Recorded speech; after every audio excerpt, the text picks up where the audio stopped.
welcome to Blossom Sandwich Sews. My name is Yvette and today I am bringing you a Friday Sews, updating you with what's going on in my sewing life and other things that I've been up to. If you're not aware, Friday Sews was started by Jen from the channel Today in Jen's Sewing Room. So definitely go and check her out if you're not already watching, although I'm sure most of you are. Today I'm going to start by telling you about my current work in progress. If I'm honest, my sojo has been like pretty low lately. I think it's just the changing in seasons. It just, I don't know, the darker evenings. I always just feel like I have so much less energy, and I quite enjoy sewing like summery type clothes, I think, and like bright colours and dresses and stuff. So, and then, you know, you lose motivation to sew them if you're not going to be able to wear them because it's going to be too cold. So I haven't actually made a start yet in any of my autumn winter plans makes that I talked about in last week's video, but go and check that out if you haven't seen that one yet. So what I'm working on currently is a Gilbert dress. This is what it's the stage it's at the moment. So I've got the collar and the placket. So there's still quite a lot to do. I need to like hand sew this facing down, add in the sleeves, sew up the sides, do the buttonholes, sew the skirt on, then do all the hemming. So yeah, it's quite a lot still left to do. But this super cute fabric was from the new craft house, and it's a cotton poplin, but it's got such cute colours in. And I know I'm going to get so much wear out of this dress when it's finished because I have already a Gilbert shirt dress. I've actually got a couple, but one is a Christmassy one. So obviously I don't get to wear that very much, although it's creeping around, isn't it, the season? But yeah, I always wear my other one all the time, my waves print one. So I'm looking forward to having this finished when I eventually get motivation to do it. This inside bit of the yoke is white because I forgot to cut out like two back yokes in the same fabric. And then I started sewing this when I was away visiting my husband's family.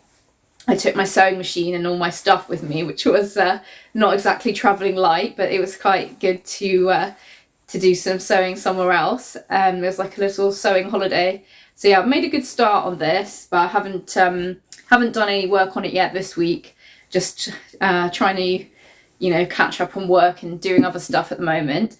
And then other projects that I've kind of got going, because I cut loads of stuff out before I went away thinking, oh, I'm going to have so much sewing time, cut loads of stuff out ready to go. And I'm not usually a batch cutter. I like to have a project, start it, finish it, and then start the next one. And also I hate cutting out, it's so tedious. So I just like, once I've cut one thing out, I'm usually like, right, I want to get to the sewing part now.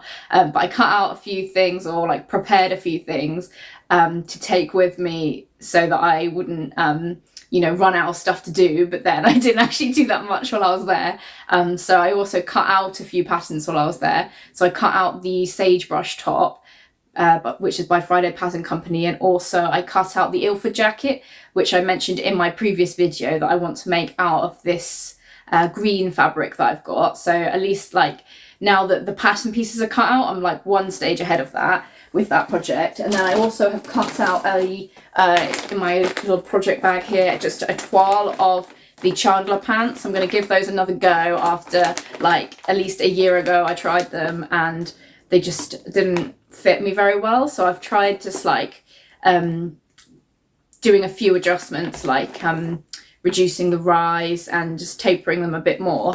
So we'll see how that goes. I haven't started that yet, but since it's only a toile, hopefully it will be a bit speedier to sew up because I won't need to like finish the edges or anything like that. And then the other thing that I've got sort of on my radar, but haven't done much with yet, is this shirt that I said ages ago I would make for my husband with this funky rainbow Star Wars fabric. So while I was away, I did buy some buttons to go on this. See if I can show you one.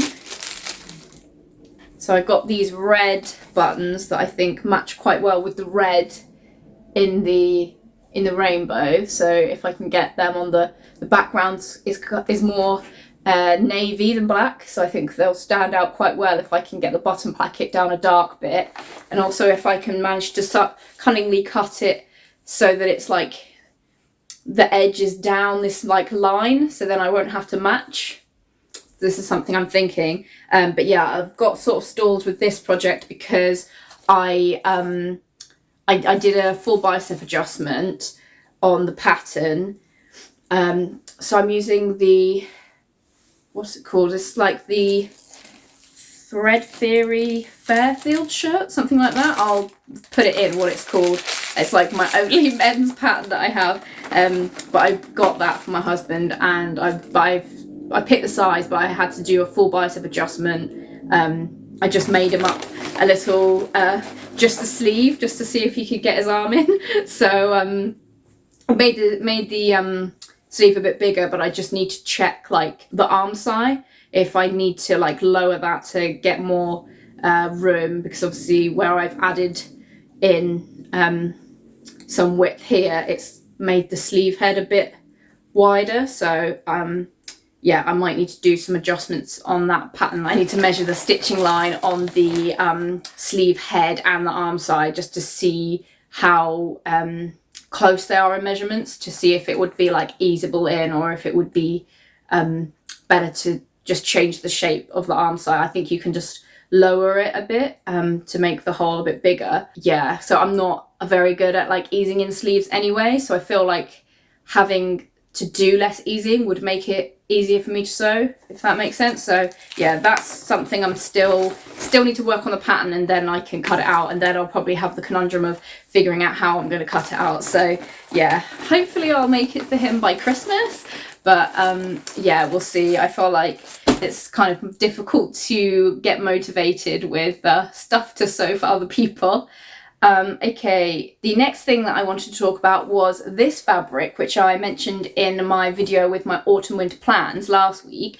So I am really grateful for anyone who comments on my videos, especially with like constructive feedback. So last week I said I was thinking of using this amazing patterned rayon to make a dress, but I wasn't sure what dress pattern to use, because I was worried about breaking up the print, because it's quite a large, quite a bold print.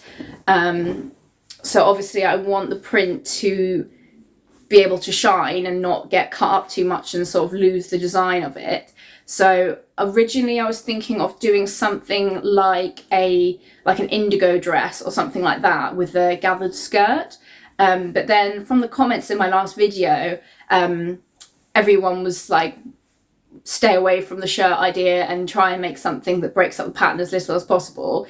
So that was really helpful. But then that's got me thinking about whether I want to do a pattern with a waist seam and gathers, or is that going to break up the pattern more? Like, should I go for even less than that? So I've been looking at a few different ideas for patterns. So if you have an opinion on any of them, please let me know in the comments below which one you think is your favourite, or if you think I should just stick with my original indigo idea.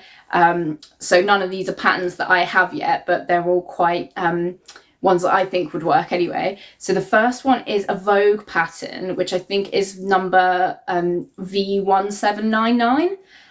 So I saw this just on Instagram. I think, you know, just like on one of the hashtags that's like, I don't know, Sewist of Instagram or something like that.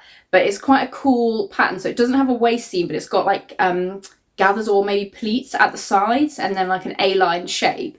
Because I don't want anything that's like too form-fitting. So obviously this is very floaty fabric, so I want it to have a bit of drape. So that was the first idea. I don't think you can get the Vogue patterns like as PDF, so I'd have to find somewhere to buy it. So that one might be a bit trickier, but I just thought it was quite a cool pattern, because I was thinking about like patterns without waist seams basically, and I don't think I have any dress patterns without waist seams, or a lot of dresses that I make are blouse patterns and then I just add a gathered skirt on like from the waist. So that was the first idea, the Vogue V1799. And then the next idea was a Fibremood pattern, which is the Guilia pattern. I don't know if I said that right, but I'll put in a picture of what it looks like. So that's got like a kind of, I think it's got like a high neck, grown on sleeves, so there's no sleeve seam to break up the pattern, and also no sleeves for me to ease in, because I already said I don't really like doing that. So yeah, that's, and then it's got, I think, like an elasticated waist, and then just kind of a fairly straightish skirt with side slits. So I just thought that pattern was really nice and could work with this fabric. And it would be nice for like the drapiness and stuff, and I think it would look good to wear like with boots and a jacket as well. It's quite casual, but also still nice. So that was the next idea. And then the other idea was the Friday Pattern Company Adriana dress. So if you know, if you're not familiar with the pattern, but you are familiar with the Adrienne, it's sort of similar, where it's got like got like big sleeves. So it's got I think the bodice is a bit more fitted at the top, and then it kind of is just like straight A-line. There's like no more seams on it, and it's got then quite big voluminous sleeves. So that one I thought could be an option as well. And I do like Friday Pattern Company patterns. The instructions are always really good, and it gives you little motivational characters when you're cutting out your pattern and stuff as well. And they're really good sew-alongs for some of their patterns as well. So yeah, those are 3 ideas that I had for this at the moment. But obviously, if you know of any other patterns that you think would work as well for this, yeah, drop them in the comments below, because I would I'm really open to ideas. So my ideas were the V1799 Vogue pattern, the Fibremood Guilia, and the Friday Pattern Company Adriana. So let me know if you've got a preference with those, and I will see. I've got, I think, either 2.5 or 3 meters of this, which should be enough for me to get a dress out of. Then in other stuff that I've been working on, because I just do like little bits here and there and not very focused on sewing at the moment, I was tracing out the Fibremood Marion pattern. So I have this whole issue of Fibremood, which is issue number 13, because I really liked basically all of the patterns that were in it. So the Marion is one of the patterns from this book, which is one that I plan to make with one of my fabrics that I showed last week. So go and check out last week's video if you want to see the fabric that I've got in mind for this. But it's quite a like peasant style dress, but there's like a tiered skirt, but the tier is quite high, and then I think it's got keyhole at the back. So I started tracing that out, but then forgot to add the seam allowance, didn't I? So that was a bit of a nightmare. Like, oh, I forget this every time, honestly. Like with Fibremood from the magazine, they come and all the patterns are kind of overlaid in different colours, so you have to trace it, you can't cut it out. And they don't include the seam allowance when you're tracing it, and it tells you on the thing how much seam allowance to add in different bits, if different bits need different seam allowance. And oh my god, so frustrating. I'm gonna have to start that again already. I mean, I didn't do that much, maybe like half of it or something, but yeah, that's a setback. So yeah, I mean, that would be, I think it's a nice pattern. I think it will be good and quite easy to make when I get there, but just, oh, it's not the first time I've done it. I think I've even talked about it on this channel before, about how I forgot to add the seam allowance. So yeah, top tip if you're tracing from Fibremood, add that seam allowance. So my husband's gran used to be a very keen dressmaker and was really like particularly interested in making like occasion wear and sewing with silk, and just made these incredible dresses. And amazingly, my mother-in-law still has a lot of dresses that her mum had made for her. So these are like amazing vintage handmade dresses. So mostly from the 80s, I think. There were maybe some from the late 70s as well. So we got those out and had a look, and they're all still in like amazing condition and stuff. And some of the fabric that was used was amazing. I'm going to do a separate video about some of these items that my husband's gran has made, because I want to show you them properly and talk about the patterns and a bit about the construction, because I was really lucky to be able to take some home with me. But I am just going to give you a sneak peek of one of the dresses to get you excited for a future video, and also like I have to show you this fabric, it's so incredible. So look at this dress. This is like a silk, I think it's from Singapore, and it's like bright red and bright purple, and it's like, oh my goodness, it's just amazing.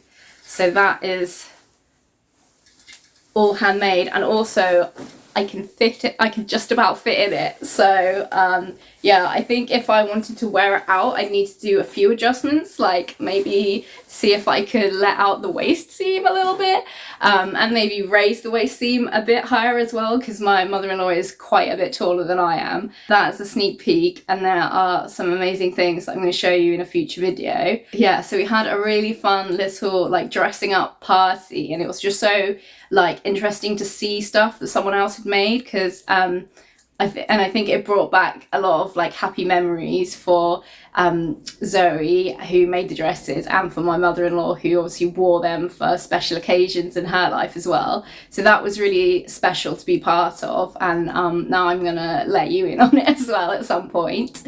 And another thing that I did with my husband's gran Zoe last week was that she taught me how to knit. So I'm going to show you my first attempts of knitting. So I've never done knitting before. Like I honestly was just like, I'm never going to do knitting. It seems so hard.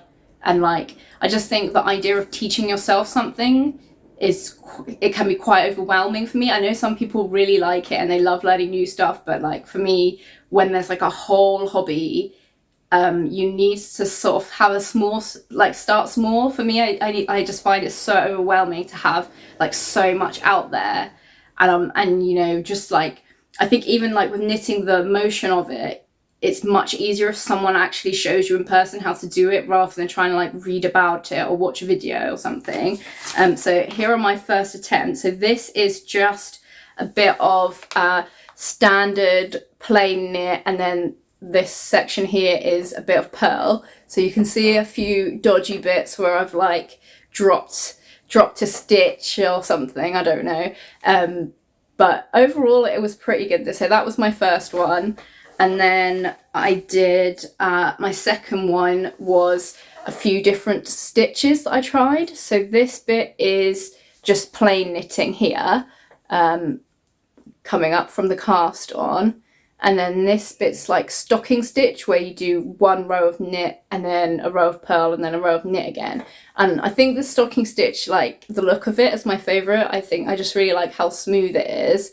And I think it looks really neat. And then this is ribbing with alternating knit and purl on each stitch.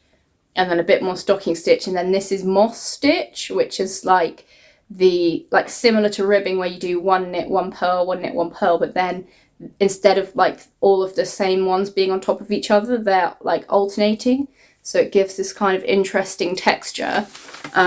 So yeah, I don't know how many people are interested in knitting, but I think there is quite a big overlap between the sewists and the knitters. So I thought I would share it with you on here. So I've ordered myself some wool and some knitting needles, and I'm going to knit my husband a hat. He did request it, but I don't think it's going to be very good. So I told him that he's got a while to prepare, to pretend that he likes it. So this is the pattern. I downloaded it on Ravelry, which was actually such a good shout. I've heard a lot of recommendations for Ravelry, which, if you aren't aware, is like a database of knitting patterns, and I think also yarns, but it's got some really good features as well. Like you can make a list of like projects that you've got coming up, and you can like put in your yarn stash as well. So obviously at the moment mine is like pretty dead because I don't have any yarn yet, and I've just downloaded this one free pattern, but I think that could be really helpful like when you get more into it. So yeah, let me know in the comments if you are also a knitter and you have used Ravelry, and if you've got any like tips and recommendations, and also if you have any recommendations for like beginner knitting, because obviously I've like just started, like this is all of the knitting I've ever done in my life, so I am quite a newbie. So I'm going to attempt this hat. I think it's going to be quite basic, like it's just rib and then a bit of stocking stitch for the rest of it, and then I think you just like pull the string to gather the top and sew up the back. So we'll see how it goes. I might quit knitting like in a week, but we'll see how that goes. But if you comment about the knitting fun, then maybe I'll get more inspired and I'll keep it up. So I can, yeah, I feel like if it goes wrong, I won't know what's gone wrong or how to fix it. So I may have to like start again a few times, but we'll see. I've got my woolies in the post, so yeah, we'll see how this goes and if my husband's going to be getting a lumpy hat for Christmas. So yeah, that's everything that I was going to talk to you about today. Just a little catch up from me. I hope everyone is doing well. I'm almost at 500 subscribers on my channel, which is super exciting. So if you're still watching this video and you're not yet subscribed, please consider giving it a subscribe. Oh my god, this always goes so badly, this bit, but yeah, consider subscribing and drop a like if you enjoyed this type of video. I don't always do a Friday sews, but I thought it would be fun to just update you with where I'm at and like all of the projects that I have that are not really going anywhere, but I've kind of made a start on at the moment. So yeah, I hope you all have great fun sewing and I'll see you around. Bye!